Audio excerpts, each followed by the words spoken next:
Hello again. This morning we want to show you the progress that some of our crops have made that you saw us planting earlier in the season. We're going to start off with this bed here. Over there we've got our strawberries, and the strawberries have been doing very well. We've got a good crop of strawberries. They're covered up at the moment by the netting. It's very important to cover your strawberries up to make sure that the blackbirds and other pests can't get on to eat them. Just in front here we've got the onions that you saw us plant earlier in the season. We have white and red onions. Along the front we have some salad onions. We've already started to pull some of these salad onions. So these are some of the crops that you saw us plant earlier in the season. We're now going to move on to our bed here, and here we've got our brassicas. So in here earlier on you saw us plant things like our calabrese, our cauliflowers, our cabbage and our sprouts. I explained at the time how we were going to cover it up with some netting to prevent the cabbage white butterflies destroying the crops. It's very important to do this. If you don't, then unfortunately the butterflies will get in there and they will lay their eggs and the caterpillars will eat your crops. So before we're actually going to harvest some of these, we've got some beautiful calabrese just here. Earlier on we were harvesting some cauliflowers and some cabbage down the other end. Here we've got some calabrese. So I'm actually taking the netting up so that we can see what we've got. The netting will be put back afterwards.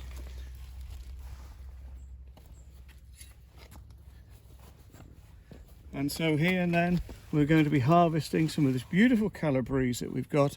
We're going to be putting it into the fridge or freezing it.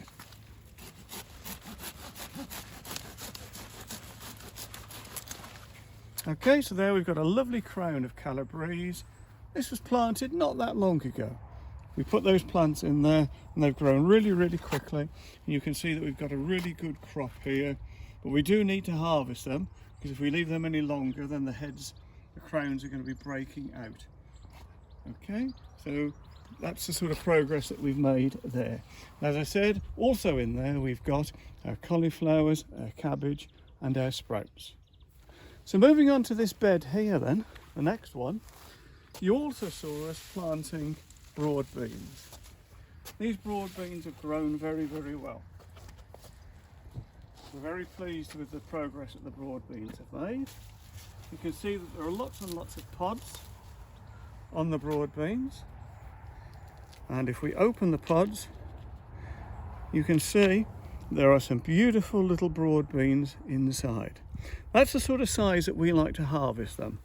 We personally don't like the broad beans so much when they're left and they get big and old. We like to harvest them when they're quite young and small and sweet. So we have a lovely crop of broad beans here. We're going to be harvesting these, we're going to be freezing some. Obviously we're going to be eating some today, but we're going to be harvesting some to actually put into the freezer. A lovely crop of broad beans. In the next bed, some time ago you saw us planting our peas. We explained the innovative procedure that we use for getting a good crop of peas, where we plant the peas in the trays, in the cardboard sleeves, and then we bring the cardboard sleeves out and slide them into the bed here. And here we've got the proof that it does work because we have a beautiful crop of peas. Again, let's just have a look at some that we've got. Okay, so at random we've just picked off one pod, and in there we've got ourselves some beautiful little peas. And again we're going to be harvesting these later in the day. We're going to be eating some today, and we're going to be freezing others. We've got a whole bed there of peas that have been grown using that procedure that I showed you earlier in the year. So it really does work. It's very effective. You don't get the failures that you get if you sow directly into the soil, and we've got a beautiful heavy crop. Moving on a little bit then, you also saw us earlier in the year talking about our potatoes. We were talking about the different types of potatoes, the first earlies, the second earlies, the main crop. I showed you the types, the names of the particular potatoes that we grow in each one of those categories. Well, here we've got two beds of very lovely potatoes. They've grown very well. Let's just have a look and see what sort of crop we've got here. Okay, so we're just going to dig at random a root of these potatoes and we'll see what we've got underneath. Wow. These have actually got bigger than I would have wanted. As I said, I was just doing this at random and it turned out, well, these are nice size. That one there is a bit of a monster. But overall, there's a nice one there. Overall, we are pleased with the crop of new potatoes that we've got. They've turned out pretty well. This particular type is called Kestrel. We don't have very much slug damage. We're really pleased about that. Last year we had quite a bit of slug damage. We were disappointed. This year we've managed to keep the slugs away. We've used various things this year to keep the slugs away. We've treated the beds with nematodes, Nemaslug. We sprayed those on earlier in the season and the nematodes seem to have worked and they seem to have controlled the population of slugs. We also use some other old ideas like soot and ash and things like that to try and keep the slugs away.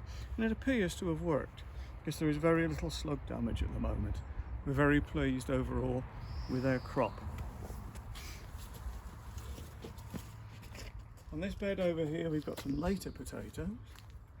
These are main crop potatoes and again they look very healthy and hopefully there'll be a really good crop of potatoes underneath there.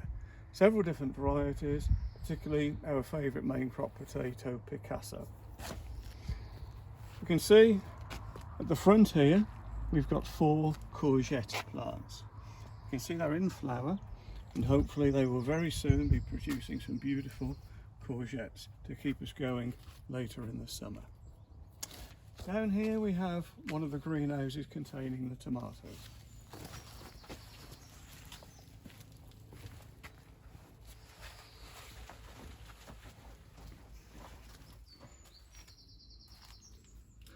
Earlier in the year you saw us planting the tomatoes. We've been looking after them and you can see how well they've grown. They really have grown a lot. We plant them in these plastic pots. In the pots is a mixture of topsoil, compost, our own produced compost from the garden. There's various other things that we put in as well, like ash and slow release fertilizer. We also use Tomerite, things like that, a specialist tomato feed. And you can see that they've grown very well.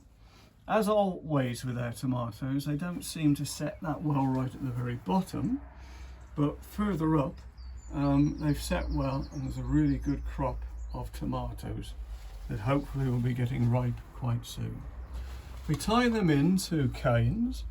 They grow very quickly and so you can see that at several different places they've been tied in. You need to tie them in using a nice soft string, otherwise they're just going to fall over.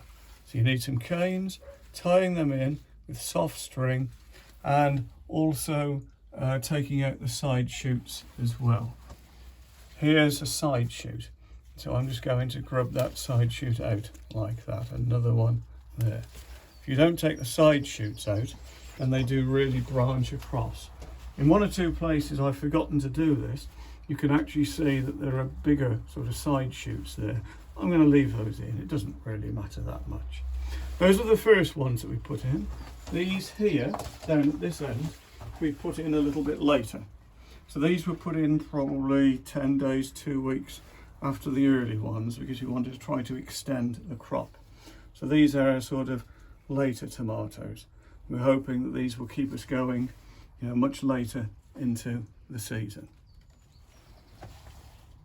Okay, we're going to go out of the greenhouse now and we're going to look at the runner beans.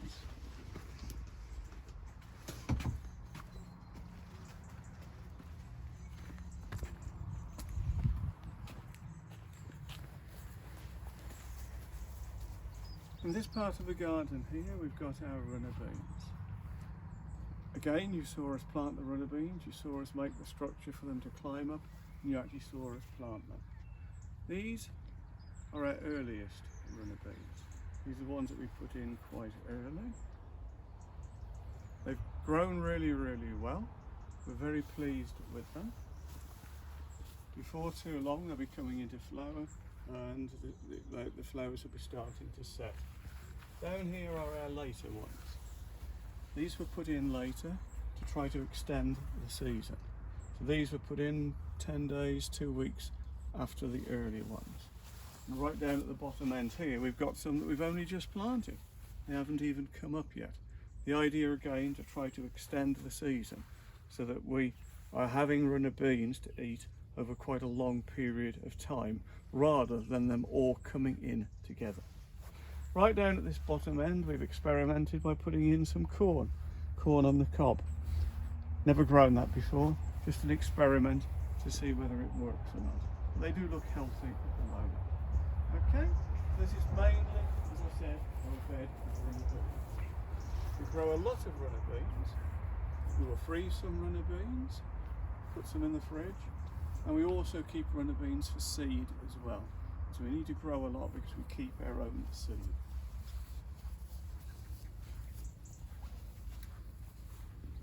Alongside this bed of runner beans we have our polytunnel. Those of you who have followed our story from earlier in the year will remember us actually constructing this polytunnel back in March. We wanted to grow some crops that we don't normally grow, and so we thought that we'd experiment with a polytunnel. This is a 15-foot by 10-foot polytunnel, and generally speaking we're pleased with how things have turned out. If you come into the polytunnel, you'll see some of the crops that we've planted, that we've grown. As always in gardening, things don't always turn out right. We've had some things that haven't grown so well, but some things have done well. Over here you can see that we've got some cucumbers. The cucumbers are in flower. The cucumbers look pretty healthy, quite pleased with that. Just in front there are some melons. There's a few lettuce in front there.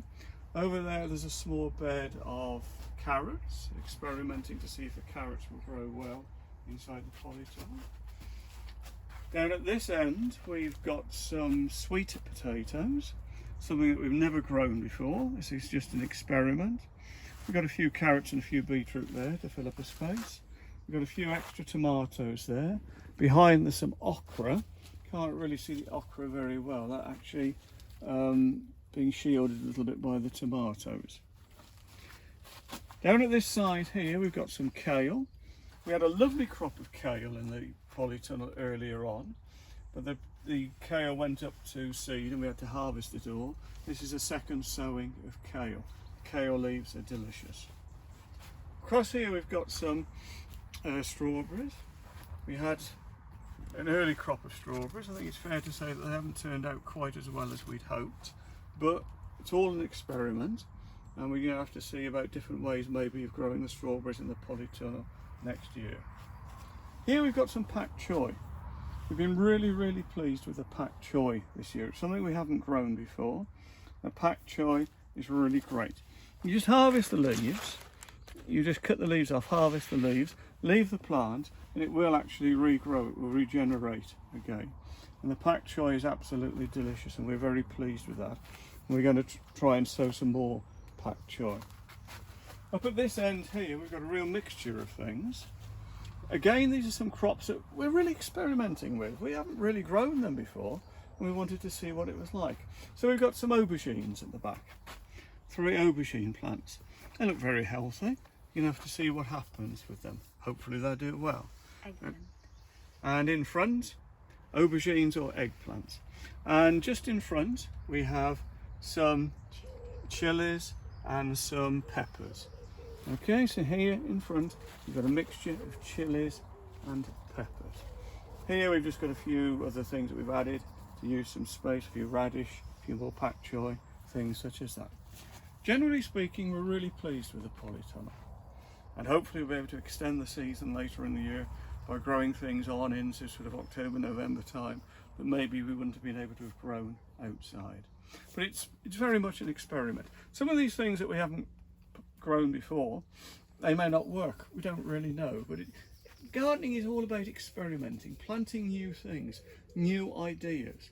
It's really, really great. And when you've got a polytunnel, it's a really good addition to your garden. Okay, so that's an update then on some of the crops that you saw us planting and growing earlier in the year. And it shows you that we've already been harvesting a lot of things, and other things we'll be harvesting before too long. We'll do another video quite soon about the veg garden to show you how things have grown. Thank you.